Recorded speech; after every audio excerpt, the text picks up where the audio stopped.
C'est toujours un plaisir de vous retrouver pour votre rendez-vous sportif et c'est bien sûr sur True TV, la télévision interactive. Bonsoir et bienvenue à Sport 3. Ce soir, nous allons parler tout d'abord de cyclisme, ensuite on parle de pétanque avec la commémoration du 46e anniversaire de la CEDEAO. On parlera également de la 31e journée du Faso Foot.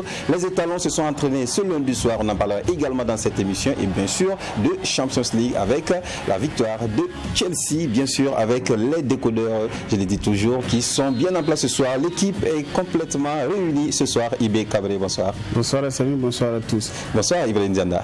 Bonsoir à vous et bonsoir à tout le monde. Voilà, bonsoir Issa Kaïlboudo. Bonsoir Samy, bonsoir tout le monde. Salaméré, bonsoir. Bonsoir à Samy, bonsoir à tous les téléspectateurs du True TV. Ouais, vraiment content de vous retrouver tous sur ce plateau. Ça fait vraiment belle lurette qu'on s'est pas retrouvés tous.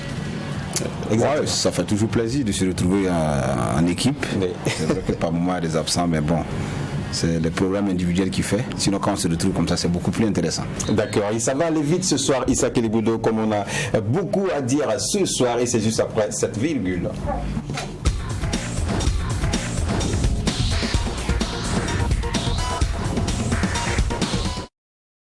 Voilà, je le disais, à l'occasion du 46e anniversaire de la CEDEAO, la Ligue du Centre de cyclisme, en collaboration avec le Centre de développement de la jeunesse et des sports de la CEDEAO, a organisé ce dimanche une course cycliste sur l'avenue Charles de Gaulle. Une activité pour ajouter un temps de préparation aux étalons cyclistes en vue du Tour du Faso. Suivez ce reportage. Ils étaient au total 63 coureurs issus de 20 clubs à prendre le départ pour une distance de 127 km 500, soit 30 tours du circuit. Pendant les 20 premiers tours, le peloton était groupé avec quelques attaques par moment pour animer la foule. À 10 tours de la fin, les coureurs se lancent avec des échappées. On remarque un groupe de 5 coureurs mené par Aziz Nikema qui dirige la course. Le reste du peloton était à 45 secondes des échappées. À 4 tours de l'arrivée, l'échappée est annulée et le peloton se regroupe à nouveau. Pendant que le public attendait une arrivée groupée, le jeune Vincent Mouni de l'AJCK tente sa chance courageusement en solitaire. À la grande surprise de tous, il arrive premier à la fin de la course. C'est ma toute première compétition et victoire. Je suis vraiment heureux. Je profite de ce micro pour saluer à l'équipe et puis tout l'entraîneur et puis le président de l'équipe. Je suis vraiment content. C'est ma première victoire, je n'ai pas trop à dire. Pour sa première victoire sur Charles de Gaulle, il fait un parcours en 3h14 minutes et 10 secondes avec une vitesse moyenne de 39 km/h. Il est suivi de Bachiro Nikema et de Daouda Ouedrago. Un pari réussi selon le directeur du CDGS CEDEAO. Une course qui a fait en moyenne 39 km/h, je pense que c'est largement satisfaisant. Ils ont pu couvrir plus de 120 km en 3 heures de temps, un peu plus de 3 heures de temps. Nous pensons que c'est déjà quelque chose de très bien et nous encourageons les athlètes à continuer dans cet élan. Et nous pensons que l'intégration est très importante en passant par le sport qui travaille à nous donner la bonne santé. Donc avec la Ligue du Centre, nous avons pu organiser cette compétition de cyclisme. Donc nous pensons que généralement ça a été satisfaisant. Une initiative bien appréciée par le secrétaire permanent du Tour du Faso. Pour lui, cette course va permettre aux cyclistes de mieux se préparer en vue d'une bonne participation au Tour du Faso. Pour moi, si on a des donateurs, des gens qui donnent la chance aux cyclistes de faire des courses comme ça, je crois que ça va nous aider et aider aussi nos cyclistes à s'organiser. C'est formidable, hein, mon professeur l'a dit, hein, quand on fait, ils sont déjà pour cette distance à 3 heures de temps, il n'y a rien de tel, les 39 km je crois que c'est une très bonne chose. Notons que pour cette course, il n'y a pas eu d'abandon de cyclistes, une statistique qui est encourageante selon les organisateurs. Voilà un jeune qui vient de s'illustrer, Vincent Mouni, un jeune de l'AJCK. Il n'était pas connu et là, il montre ses preuves. Ça veut dire que le cyclisme est en train de revenir avec une force. Et ça la mérite. Oui, ça montre que les jeunes talents sont en train de s'épanouir, de pousser encore. Vous vous souvenez de la course de notre confrère aujourd'hui au Faso où le jeune Il Boudo a également remporté. Ça montre vraiment que la relève est en train d'être assurée. Vous avez vu que c'est les doyens, les Abdoul Aziz Nikiema qui étaient là, qui animaient la course.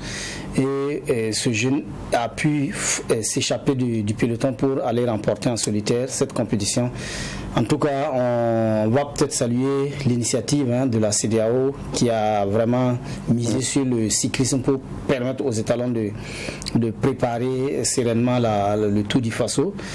Peut-être que d'autres compétitions viendront pour véritablement renforcer la préparation. Il y avait de l'émotion à Issaka Il Boudo, ce jeune qui remporte pour sa première fois une course Charles de Gaulle, et ça montre qu'il avait envie. Oui, c'est une période assez spéciale pour lui. Ça va rester forcément dans l'histoire de sa jeune carrière au niveau de la JCK, parce qu'il a même dit c'est la première fois qu'il remporte un trophée aussi prestigieux depuis sa jeune carrière. Donc émotionnellement c'était là. Donc ce qu'on pouvait dire, c'est que c'est toujours bien pour un début de carrière surtout. Peut-être que cette victoire va peut-être lui donner encore beaucoup plus d'envie, beaucoup plus de faim, de parfaire encore les imperfections, et puis pourquoi pas devenir rentrer dans la même lignée que les gros calibres du cyclisme burkinabé qui font valoir aujourd'hui leur laurier un peu partout, faire flotter le drapeau burkinabé, que ce soit au Bénin, que ce soit un peu partout. Donc c'est une bonne relève, c'est une bonne graine. Maintenant il faut suivre, il faut pouvoir les encadrer pour qu'ils atteignent vraiment le sommet. Bien sûr, vous faites bien de le dire, Paul Domon qui avait remporté le Tour du Bénin, actuellement il est au Cameroun. La deuxième étape courue, c'est Paul Domon qui arrive en tête, il remporte l'étape 2 du Tour du Cameroun. Ça veut dire que Paul Domon confirme toujours qu'il est le leader du Burkina Faso. Oui, l'équipe burkinabé, je veux dire. Oui, il est le leader, sauf que au classement général, c'est Souleymane Koné qui est devant. Exactement. Troisième au classement général. Paul Domon, lui, il a remporté la victoire d'étape, mais c'est quand même un début de course dans lequel ils se sont fait piéger, ou sinon même il s'est fait piéger. Depuis la première étape. Depuis la première étape, il y a quand même 9 minutes entre lui et puis le maillot jaune. Professionnellement, les experts vous diront que c'est pratiquement plié et ça va être difficile pour lui. Sauf Cataclysme quand même de revenir prétendre au maillot jaune. Mais les victoires d'étape et les autres prix spéciaux... Il n'est pas inquiétant, donc il peut prendre les victoires d'étape. Donc on peut quand même se laver la face avec ce tour, sinon que on a quand même grillé nos cartouches à partir donc de Souleymane Koné, lui, il est plus près du maillot jaune. Oui, mais vous savez, dans chaque équipe, il y a ce qu'on appelle le leader. Et vous faites bien de rappeler que Paul Domon est le leader burkinabé. Et quand on partait, il ne s'était pas prévu, ou du moins dans l'imaginaire, on ne se disait pas que c'est Souleymane Koné donc, qui allait mener la baraque. Et l'équipe certainement est construite autour donc, de Paul Domon.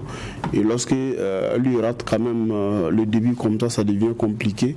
Il laisse Souleymane Koné certes, mais est-ce qu'ils ont quand même les mêmes qualités par rapport à une course d'une telle envergure? Et moi je pense clairement que non. Oui, exactement. Voilà. Et Ibrahim Diana, votre avis par rapport à cette participation des étalons cyclistes au Tour du Cameroun, Paul Domon qui remporte la deuxième étape? Oui, c'est vrai qu'il remporte cette deuxième étape après donc ce premier rendez-vous manqué à l'étape 1. Mais je crois ici que c'est toujours la jeunesse, hein. Il a plein de talent et tout, mais il y a toujours un peu de la jeunesse qui construit, parce que là quand il remporte la deuxième étape, le Burkina avec son compagnon Souleymane Koné est à 4 secondes. Donc normalement je pense que à partir de ce moment, qu'est-ce qu'il faut faire? C'est de travailler peut-être avec la force qu'on a, peut-être mener les attaques pour permettre à ce que peut-être Souleymane Koné puisse monter. 4 secondes c'est pas beaucoup. Voilà, facilement ça pouvait peut-être remonter. Mais on a vu peut-être... Vous savez, quand on sait que vous êtes plus proche du maillot jaune, l'équipe qui détient le maillot jaune vous séquestre, on va dire, entre griffes et vous ne pouvez plus rien faire. Je suis d'accord, mais quand c'est comme ça, on sait que c'est la flèche un peu, c'est Paul Domon. C'est à lui également de travailler à pouvoir vraiment conquérir le maillot jaune pour Souleymane, parce que lui ne peut plus attaquer, parce que lui s'amuse, peut-être on va le piéger comme l'autre. Donc c'était à Paul Doma peut-être de le protéger. Mais là, je sens qu'il est venu avec plus de force, plus d'envie de prouver qu'il peut le faire. Il est allé, il a gagné cette étape, oui, mais conséquence, aujourd'hui, à l'étape 3, le Burkina a régressé. Je pense que nous sommes à 40 et quelques secondes du maillot jaune. Et je pense que, je ne dirais pas que c'est plié, mais maintenant, c'est quoi? L'objectif, c'est de peut-être chercher à remporter des étapes, des victoires d'étapes et également prendre certains maillots parce que Paul Doma, il est ouvert actuellement. Pour revenir un peu à ce jeune qui courait et tout, c'est de lui dire félicitations surtout à la JCK également qui ne ménage aucun effort pour peut-être prouver aux jeunes, parce qu'il y a eu une époque où on avait dit le vélo, c'est vrai, au Burkina on court, beaucoup aiment le vélo, mais on a dit à un certain moment que le vélo ne nourrit pas son homme. Ça fait que beaucoup de jeunes même, malgré le fait qu'ils ont l'envie de le faire, ils ne veulent pas faire carrière. Mais depuis un certain moment, on a senti quand même que même à l'université ou le temple du savoir, il y a des clubs du vélo. Donc c'est vraiment une initiative à encourager. D'accord. Et l'accent peut être mis là-dessus pour qu'on puisse préparer une bonne relève. Merci Dianda. Non, je voudrais seulement relever par rapport à ce maillot jaune qui est peut-être plié pour Paul Doma. Okay. Mais il doit maintenant peut-être défendre ce maillot vert qu'il a remporté.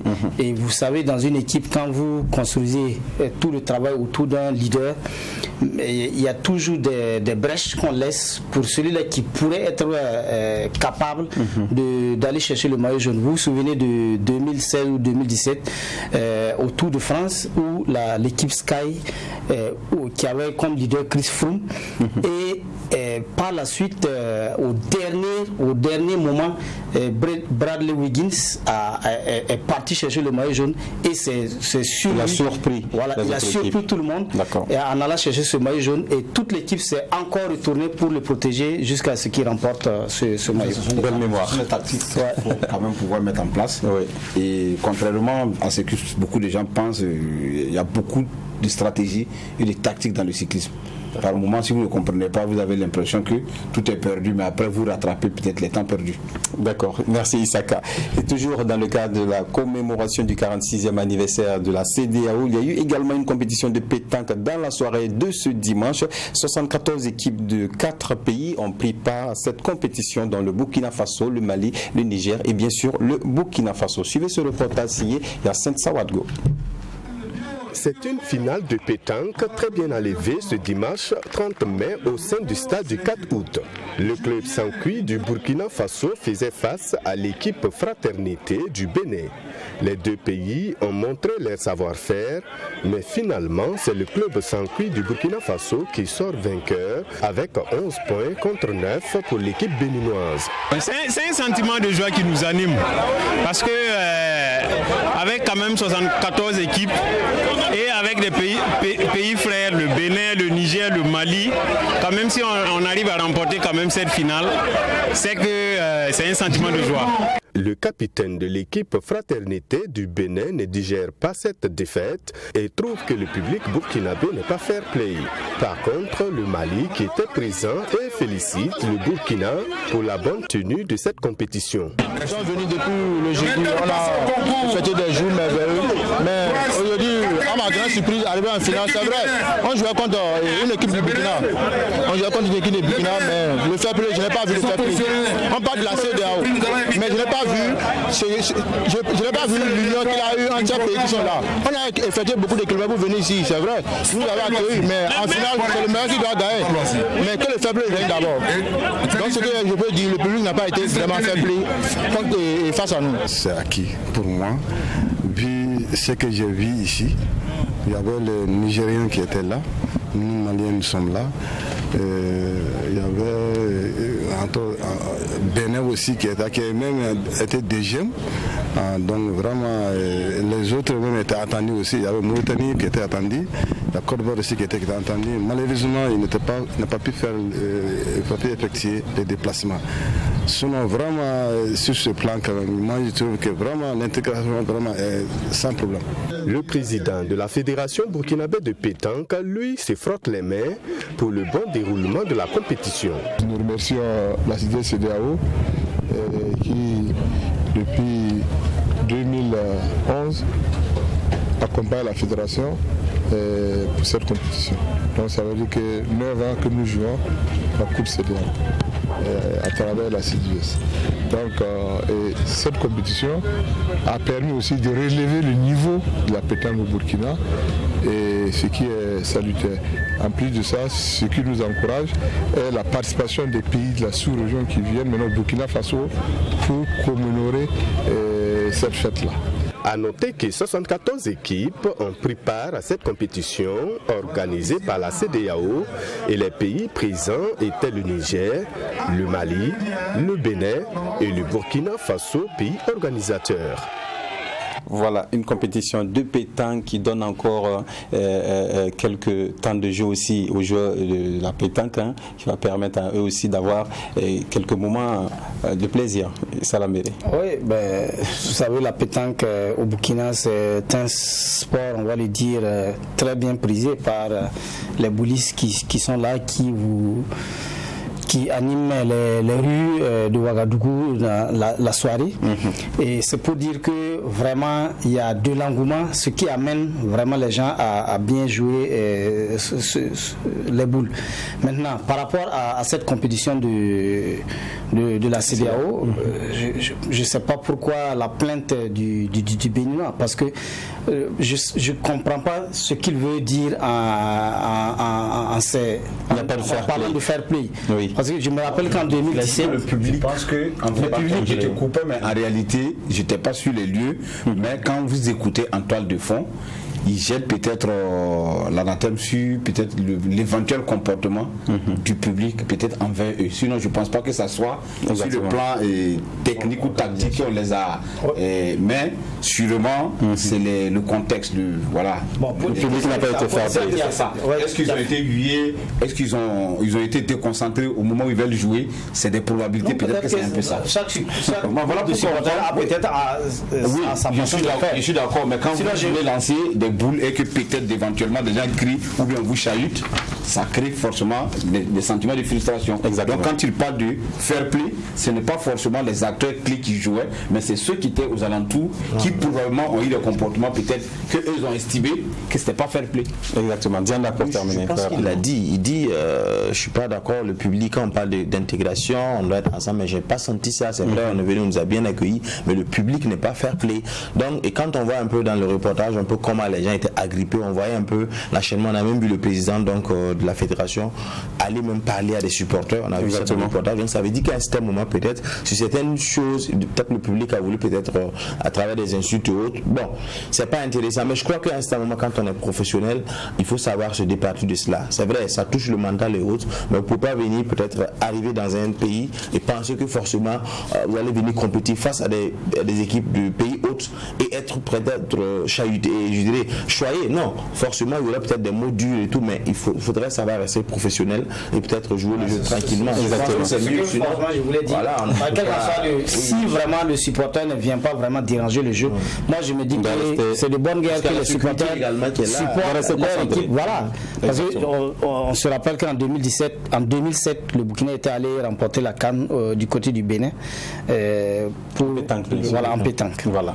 Merci à tous en tout cas. On parle à présent de football avec la 31e journée du Faso Foot. Oui, Ibé secoue la tête. Oui, il aime bien commenter les rencontres. En voyant cette rencontre USFA, un match qui s'est joué au stade Issoufou Joseph Konombo. Une première action pour l'USFA sur ce coup franc et Farid capte bien ce ballon dans les gars. Oui, c'était un coup franc sablement travaillé de l'USO et c'est la première alerte donc des Akura Zerbo donc qui et Farid Ouedraogo donc était sur ses gardes. Oui, et la deuxième attaque de l'USO, c'est sur cette action et c'est l'ouverture de la Malpa Zakaria Dao. Oui, d'abord un excellent travail donc de Zakaria Zerbo donc qui a été excellent au milieu du terrain et à l'arrivée il va trouver donc cette brèche pour la passe sur Dao et qui il y a la passivité de la défense. Parce qu'il y a un mauvais élément de la défense ici. Et là encore la sortie quand même du gardien ne me semble pas suffisamment analysée. Oui. Et là il va se faire trouver derrière. 1-0 donc pour l'USO en cette période à ce moment de la rencontre. Voilà, une passivité de la défense, on l'a dit, et voilà l'USO qui va ouvrir la marque, donc prendre l'avantage dans cette rencontre et qui va obliger l'USFA à pousser. Vous allez voir à la suite des images, l'USFA qui va réagir forcément avec une attaque de Salif. Malheureusement, il est trop hésitant. Oui, c'était quand même une contre-attaque jouée et Salif sur le mode donc qui s'est retrouvé étrangement face au gardien et il va faire exactement comme ce qu'un défenseur donc fait à l'intérieur de la surface de réparation, et ce qu'il fait c'est la preuve donc qu'il n'a pas l'habitude de se retrouver à ce niveau donc de jeu. Voilà un coup franc de Clément Pitre, pas une tête à la réception mais sauvé par les défenseurs. Oui, c'était bien exécuté, c'est quand même astucieux et le coup franc est tiré dans la bonne zone.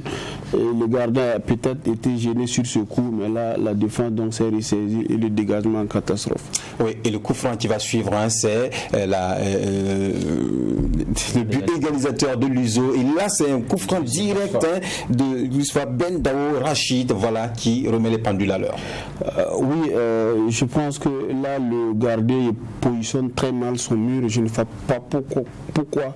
Sinon même comment à cette position exacte donc du terrain on peut sur un coup de pied donc de la droite et pouvoir marquer au premier poteau. Donc il y avait forcément un mauvais aliment donc du mur. Et ça c'est une erreur donc qu'il faut imputer donc au gardien à mon sens. Et oui, là où le mur était placé et le portier également était de ce côté. Malgré tout cela, voilà, l'USFA arrive à marquer ce but égalisateur grâce à Ben Dao Rachid. Une rencontre qui était vraiment enlevée d'IB. Oui, absolument. Il faut dire que c'était une rencontre palpitante entre l'USO, donc qui en voulait gros parce qu'il est quand même menacé par la relégation, et en face l'US Forces Armées, donc qui est désormais candidat sérieux au titre. Et c'était vraiment une rencontre très animée. Et le petit bémol, c'est que c'est une rencontre dans laquelle les deux équipes ont pu évoluer 10-10. On en parlera dans cette émission IB Cabré, impérativement oui. Issa Keliboudou, alors pour cette rencontre, l'USFA devrait forcément gagner pour rester en tête du classement. Malheureusement, c'est un match nul qui va être un peu difficile pour cette équipe puisque l'équipe va se reléguer à la deuxième place, va être reléguée à la deuxième place. Oui, c'est forcément une mauvaise opération pour l'USFA parce qu'ils étaient dans une dynamique de conserver la tête au niveau du classement. Donc il fallait forcément arriver à déverrouiller cette équipe de l'USO qui est dans ce dernier moment vraiment très difficile à jouer parce que n'oubliez pas que l'USO sort d'une victoire prestigieuse du côté de Bobo de Lasso. Et à la 89e minute, ils battent l'équipe de Raimo. Donc ça les a donné du tonus. Et c'est une équipe qui joue que pour le maintien. Donc l'USFA devait s'attendre à une bataille assez rude. Malheureusement, l'USFA n'a pas su prendre le match dans les bons ficelles. Donc ils ont été d'abord menés, ils ont lutté pour pouvoir venir à l'égalisation. En aucun moment ils ont trouvé la solution d'aller chercher ce deuxième but, tout en sachant que derrière l'adversaire direct qui gagnait allait passer, et c'est ce qui effectivement s'est passé. Mais bon, qu'est-ce qu'on peut retenir? On peut retenir simplement que ça a été un match d'un niveau assez bien, acceptable, seulement que c'est ce qui mon cher ami disait tout à l'heure, c'est des constats de certaines croyances. Qu'est-ce qui s'est passé, Issa Kello? Dites-nous, les équipes ont évolué à 10 à un moment donné. Non, pas à un moment donné, ils ont évolué à toute la rencontre. C'est ce qui nous a un peu surpris. On est en train de chercher à comprendre cette nouvelle trouvaille dans le Faso Foot. On ne sait exactement pas à quoi ça répond que des équipes décident de jouer à 10-10, parce que dans tous les cas, le règlement vous dit que s'il y a 7 joueurs, vous pouvez jouer. Mais décider d'un début de match que nous ne rentrons pas, nous jouons à 10, il faut que vraiment on nous explique peut-être que ces équipes... Et le comble, c'est cette coïncidence des deux équipes d'ailleurs. Si c'est une équipe, on pouvait comprendre. Les deux équipes décident de jouer. Je pense que ça doit être une bataille de croyances sûrement mystiques. Voilà. Sinon, moi, scientifiquement, ça ne s'explique pas. Parce que nous n'avons pas inventé le foot. On nous a dit que le foot, ça se joue à 11 contre 11. Maintenant, si on arrive et puis on trouve d'autres possibilités de jouer à 10 contre 10 expressement, bon, je ne sais pas, peut-être que ça répond à autre chose. Et pour moi, ça ne répond pas forcément au précepte du football. peut-être qu'on va nous donner d'autres explications surréalistes qui est liée à cela. Sinon, je ne sais pas, peut-être quelqu'un d'autre pourra donner des explications. C'est difficile parce que les équipes africaines, de façon générale, j'ai jamais vu ça en fait.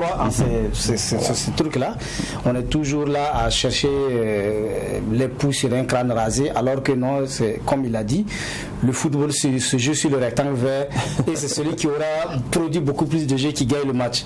Mais là, à croire à des choses mystiques pour pouvoir vraiment, vous voyez que ça ne marche pas, mais ça tient toujours. Je ne suis pas d'accord avec ce que Salambé dit. Est-ce qu'ici c'est prouvé que c'est des choses, à cause des choses mystiques qui décident? Moi je parle. Il n'y a pas une explication scientifique. Non, mais pour décider de ne pas jouer à 10 secondes, bon, je ne sais pas. Il y a quand même que les explique. Je crois que Salambé, nous avons quand même une ligue professionnelle de football assez responsable, quand même qui dispose d'une équipe assez responsable. J'ai un commissaire, des arbitres et autres.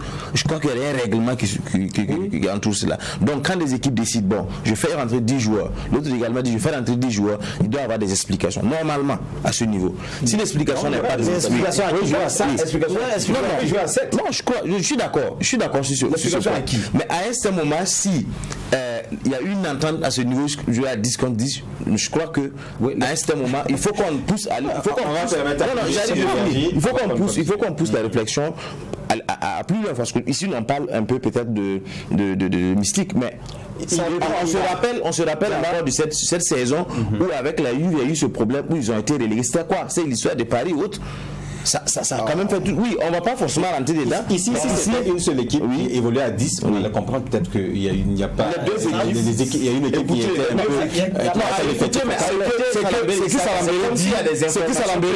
C'est que Salambéré dit c'est juste. Appelons un chat. Nous sommes dans le face-au-foot, nous écoutons, nous voyons, nous observons. Des équipes vous diront que c'est pour des raisons mystiques. Maintenant, si vous voulez qu'on fasse une émission spéciale pour parler de ça, nous allons vous apporter des preuves pour vous montrer que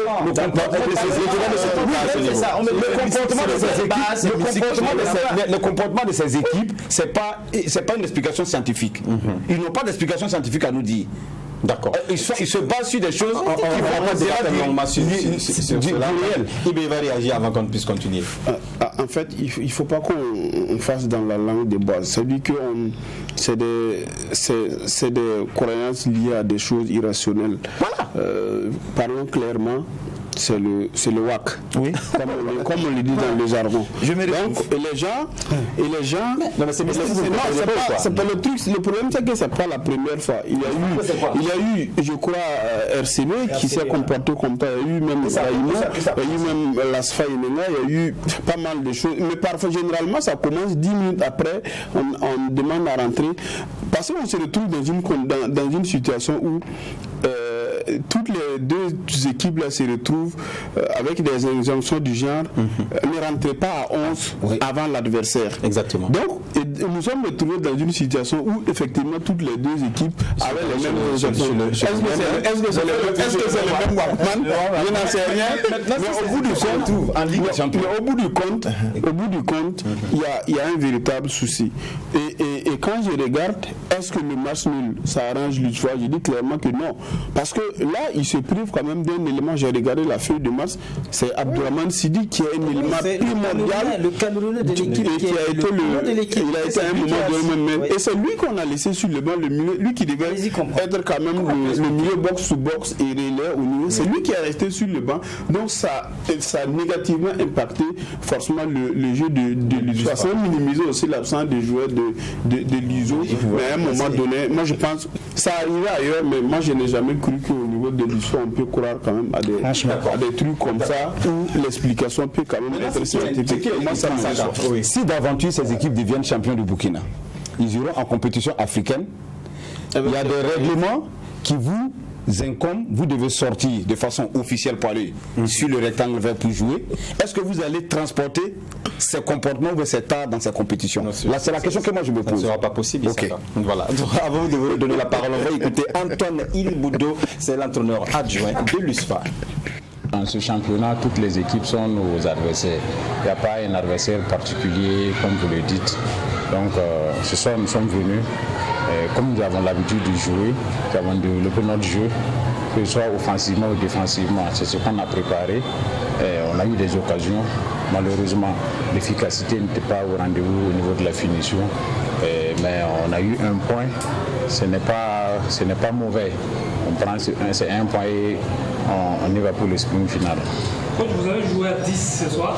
C'est quoi ce système-là? Ou bien c'est le WAC? Je pense que même à 8, ça se joue. Si ça peut se jouer à 8, ce n'est pas à 10 qu'on ne pourra pas jouer. Donc, nous avons joué à 10. Même à 8, on peut jouer. Naturellement, soyez rassurés que tout est mis en œuvre pour que la fête soit belle. Vous avez eu un beau spectacle ce soir. Contentez-vous de cela. Et puis, ce que vous avez eu, c'est du spectacle. Vous avez eu du spectacle, le beau jeu, vous avez eu également des buts. Je pense que c'est l'essentiel qu'on recherche pour notre football.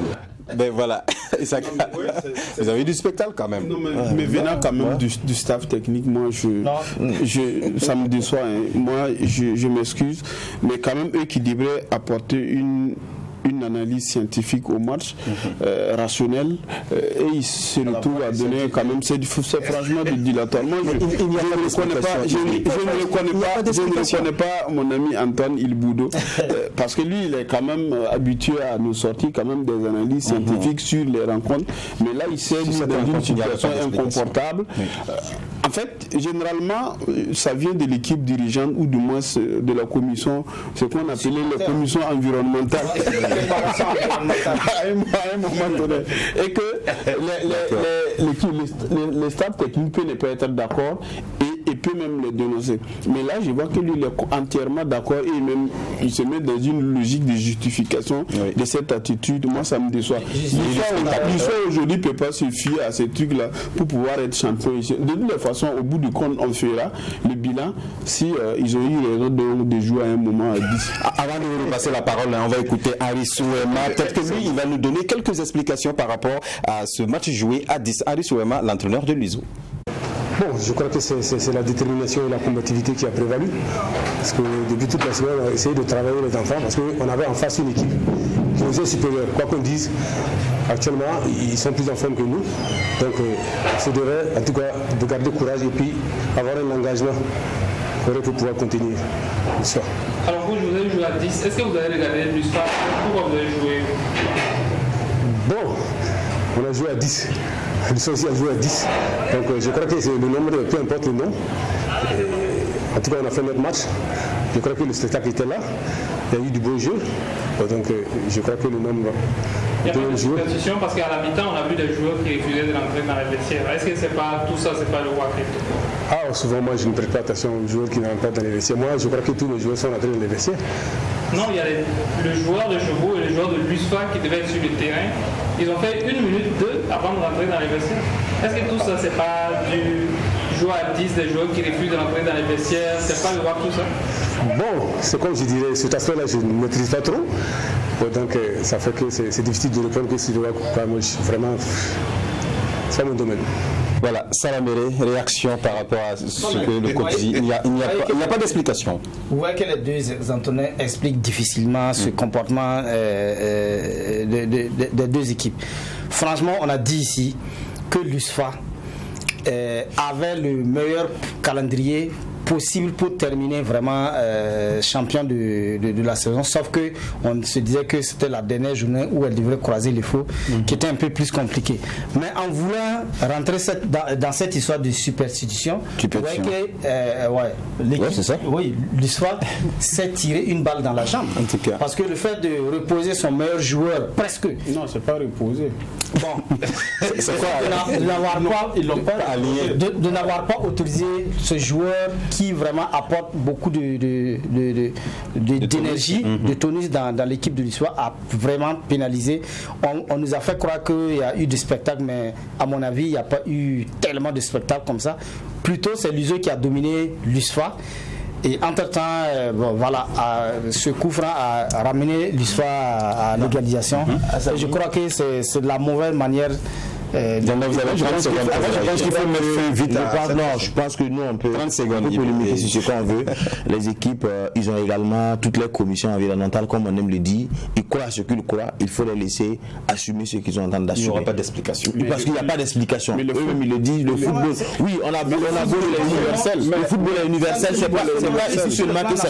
C'est pas au Burkina seulement qu'on voit ce genre de situation. Les entraîneurs n'ont pas expliqué. C'est pas à nous de débattre sur. Je suis d'accord. On n'a pas expliqué ça. Non, c'est pas. Ils ont laissé leurs meilleurs joueurs, mais ils ont 10 joueurs. Ils auraient pu changer maintenant notre joueur. Donc ça ne s'explique pas. Excusez-moi. À la limite, Diana, excusez-moi. Le football ne se joue pas seulement qu'au niveau national. Le football est universel. Ces équipes-là, nous sommes à nous de promouvoir le championnat national burkinabé. Et ces équipes-là, quand elles seront championnes pour représenter le Burkina Faso en compétition africaine, ne doivent pas se comporter de la sorte. Ils n'ont jamais dit qu'ils vont se comporter.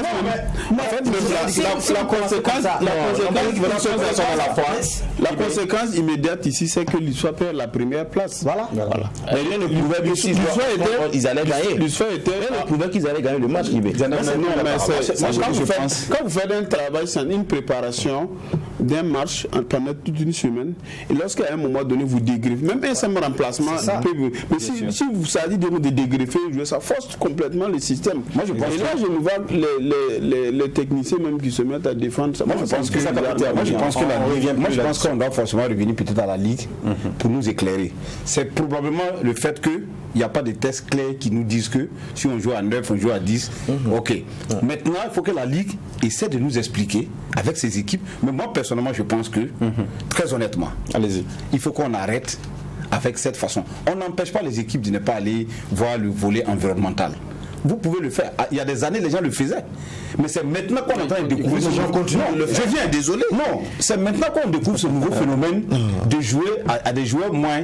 Sinon, les gens ont toujours le côté environnemental, s'asperger, sentir venir dans les stades. Mais ils jouaient toujours à un manque. Maintenant, ça c'est un peu nouveau. Moi, je pense que l'autre fait, c'est que le faux n'est pas rentré dans la vestiaire pour s'habiller à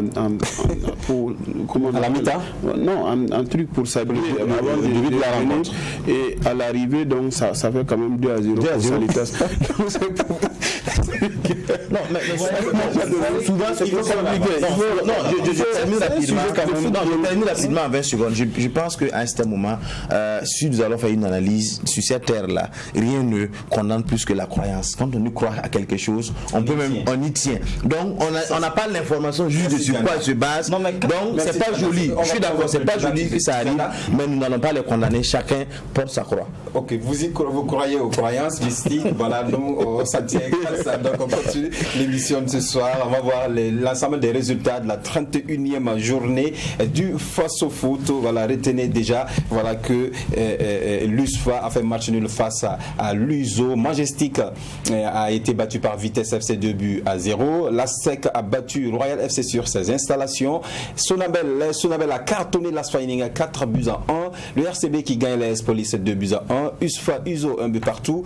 2-1 pour l'AS Douane face au Raimo. Les Faux qui tombent face à Salitas 2-0. Le RCK qui gagne Kozafa 1-0. Et Léopard de Saint-Camille qui fait match nul face à la SFB 1 but partout. Vous allez constater que même la Sfaninenga qui tombe 4-1, ces deux équipes ont joué à un nombre égal. Et de tous les matchs qui ont été joués, c'est le seul match où on nous sort quelque chose qui au finish ne nous a rien apporté. On sort un match nul de 1-1. Non, je ne reviens pas, je dis, nous on n'a pas à inventer la roue. Il faut qu'on arrête ces considérations inutiles et puis allons jouer au football. C'est tout. Vous avez bien compris. Voilà. Issaka est fâché. Je ne suis pas fâché, mais j'ai dit, nous on est jeunes, on est dans le foot, il faut qu'on encourage, nous devons encourager l'excellence et nous devons rester dans les préceptes du football. Ou bien soit à la saison, peut-être à la journée prochaine, qui décide de jouer à 7, l'autre va jouer à 10, puisqu'ils ont dit que rien ne les empêche de jouer jusqu'à 7. Okay. Si c'est comme ça, prochaine journée, que ces deux équipes-là décident de jouer à 7-7. D'accord, on va voir l'ensemble, le classement après cette 31e journée. L'AS Sonabel qui reprend la tête, Salaméré, voilà. Pas la parole, Salaméré.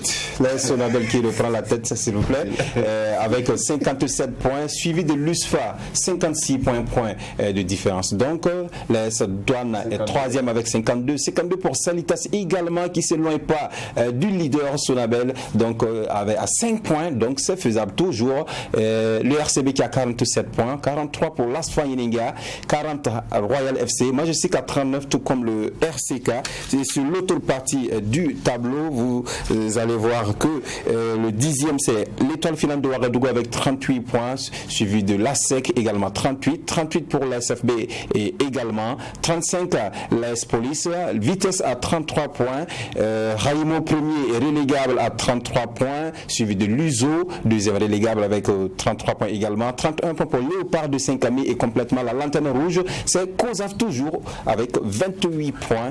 Et on remarque ici également que le classement est très serré, que ce soit au haut du tableau, dans le ventre mou, même au bas du tableau. La bataille sera à la fin de la 34e journée, un sprint final. On remarque que l'effort 10e, COSAF à 18e, il n'y a que 10 points de différence entre les deux. Donc ça montre jusqu'où le maintien n'est même pas encore assuré pour bon nombre de clubs. Et le dernier même peut toujours se maintenir. Du haut également du tableau, entre Salitas 4e et le premier, il n'y a que 5 points, si je ne me trompe pas, 52, 57. Oui, voilà, donc ça veut dire que à partir de ce moment-là, toutes les cartes seront peut-être redistribuées dans les derniers instants. Salitas a 2 matchs à Edda, Sonabel a un match. Sonabel contre Douane. Oui, Salitas doit jouer contre Douane et Sonabel, des prétendants également au titre. Ça veut dire que c'est l'USFA qui peut se frotter les mains si toutefois il y a des matchs nuls dans ces confrontations de matchs en l'état. Si. Sauf que vous voyez les équipes qui sont en bas du tableau deviennent des équipes les plus dangereuses maintenant, parce qu'on a souvent dit que quand on se noie, on peut même s'accrocher à des crocodiles, à des reptiles, tout ce qu'on gagne. C'est ce qui a d'ailleurs valu le match nul de l'USFA face à l'USFA. Raymond qui était sorti de la zone rouge est en train de replonger. Voilà. Oui, je suis d'accord avec vous, mais ce qui est intéressant, on va revoir le tableau du classement au bas du tableau.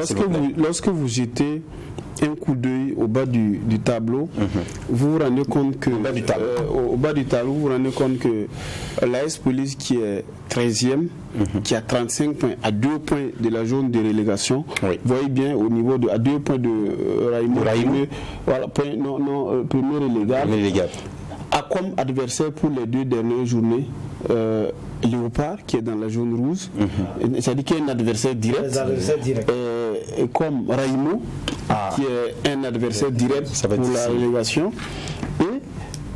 et comme Salitas comme adversaire qui est prétendant au titre. Donc ça veut dire que quand vous analysez sérieusement donc ce programme-là, vous vous rendez compte que la zone rouge elle reste encore très ouverte, parce qu'il y a des finales qui vont se jouer et que beaucoup d'équipes ne sont pas encore sorties de l'ornière. Et moi j'ai beaucoup peur pour l'AS Police qui depuis un certain temps, c'est vrai que sa demi-finale face à l'Asfa Yeninga a caché beaucoup les résultats au niveau du championnat, mais ça fait quand même belle lurette qu'elle ne gagne pas. Et pour revoir une victoire de l'AS Police en championnat, je crois qu'on était à la 23e ou 24e journée, c'était face à l'AS Douane où ils avaient gagné 2-0, et depuis là plus de traces donc de victoire pour l'AS. Il faut se réveiller tôt. Donc il va falloir se réveiller tôt, parce qu'on est en train de glisser dangereusement vers la journée de relégation. Plus que 3 journées et c'est la fin du championnat national, donc il faut se réveiller très tôt pour continuer. Parlons à présent des étalons du Burkina Faso qui se sont entraînés ce lundi soir au stade du 4 août en vue des 2 matchs amicaux. On va voir en tout cas le résumé, quelques images de l'entraînement des étalons du Burkina ce soir au stade du 4 août. Voilà, le coach Firmin Sanou qui explique aux joueurs. Presque tous les joueurs sont déjà arrivés. Voilà, on voit Yacouba Koulibaly, Mohamed Konaté avec Sogné. Presque tout le monde est là, Charles Kaboré, Edmond Tapsoba, Alain Traoré. En tout cas, l'équipe se construit tout doucement pour ce match amical. C'est vrai qu'ils sont dans leur zone de prédilection, le stade du 4 août pour les préparations. Et ça continue tout doucement sous la houlette de Kamou Malo et ses adjoints. en perspective de cette grosse rencontre au stade Alassane Dramane Ouattara le 5 juin prochain. Oui. Donc voilà, on ne peut que souhaiter bonne chance à cette équipe. Bonne séance de préparation, qu'ils aient l'inspiration nécessaire de faire ce qui est à faire pour représenter valablement le pays. Qu'est-ce qu'on peut dire? Bien sûr, contre les éléphants de Côte d'Ivoire et les lions de la Plate aussi à leur niveau. Bien sûr, pour affronter le Burkina Faso. On va écouter l'entraîneur de l'équipe nationale, Kamou Malo. Aujourd'hui, nous avons dans l'écurie 28 éléments. Donc il y en a qui manquent à l'appel, il y en a qui vont arriver ce soir. Il y a 2 qui vont nous rejoindre à partir d'Abidjan, parce que ça c'est les contraintes du moment. Il y en a qui ont raté leur vol, il y en a qui ont eu un dernier match aujourd'hui. Donc c'est ce qui fait que tout le monde n'est pas à l'appel. Mais on a en tout cas 95% de notre effectif. Alors je peux dire que tout se passe bien dans la mesure où ce que j'ai constaté ce soir, c'est l'envie, en tout cas de ces jeunes-là, en tout cas de relever les défis. Je ne suis pas aussi téméraire pour essayer des joueurs, en tout cas en compétition officielle. Je pense que l'opportunité est belle pour cette fois-ci, avec ces 2 matchs amicaux, même si c'est des matchs tout aussi importants, pleins de symboliques, de symboles. Nous osons en tout cas aller à la conquête, en tout cas à la découverte d'autres jeunes. Et vous avez vu, les séances m'ont donné raison. Il y a une grosse envie qui est là. Et je pense qu'on va leur donner cette opportunité effectivement d'exister sur le terrain. Après ces places, ce n'est pas le coach qui attribue des places, c'est des garçons qui doivent prendre ces places. Et je pense que pour cela, vraiment, je dois m'en réjouir. Voilà, l'entraîneur national Kamou Malo, voilà, vous l'avez entendu, qui dit vouloir en tout cas donner la chance à des jeunes qui n'ont pas pu en tout cas jouer ces matchs des éliminatoires. Là, c'est une belle opportunité quand même, Diana. Oui, je crois que c'est ce qu'on l'a toujours demandé. Quand on a un objectif, bien sûr, de se qualifier pour les compétitions internationales à venir et également de rajeunir l'équipe, l'occasion souvent, ce sont des occasions comme ça pour vous permettre donc d'essayer des joueurs, surtout pas forcément des joueurs à essayer en tant que tels, mais surtout de permettre à des jeunes ils sont très jeunes mais ils ont quand même des dents très longues, qui prouvent ailleurs, qui prouvent dans leur club ils ont pu avoir la confiance un peu de l'équipe nationale, de venir prouver également effectivement ce qu'ils peuvent faire. Quand on prend également l'équipe de la Côte d'Ivoire, c'est une équipe avec beaucoup d'expérience de jeunes, mais c'est également des jeunes, voilà, des jeunes avec quelques anciens qui encadrent. Donc ça sera peut-être une équipe, 2 équipes qui vont peut-être jouer avec de l'envie, du chacun, qui va vouloir montrer ce qu'il peut faire pour peut-être mériter une place de qualification. Et on prendra plaisir vraiment à suivre cette explication-là du côté d'Abidjan le 5 juin. D'accord, on va écouter à présent Edmond Tapsoba, un défenseur de l'équipe nationale. Je peux dire que tout ce que je fais, je travaille dur et ça a été facile pour moi vu que les coachs m'ont donné leur confiance. Donc ça a été très facile pour moi. Quand je m'entraîne durant l'entraînement aussi avec la confiance du coach, n'importe quel joueur peut réaliser ce que je suis en train de faire. Je peux dire qu'actuellement, j'essaie de garder la tête sur les épaules, ne pas penser trop à ça et me concentrer sur les 2 matchs qui sont en train de venir. On est comme une famille ici, on s'entend très très bien, donc je peux dire que le match, ça sera un bon match de test pour nous, puisque ça fait longtemps qu'on n'a pas joué contre la Côte d'Ivoire, donc ce match va servir de test pour le match contre l'Algérie. Voilà, un bon test pour Edmond Tapsoba. Il parlait de l'Algérie en fin d'interview. Le Maroc, c'est une équipe en tout cas qui est similaire à l'Algérie, donc ça peut être un bon pion.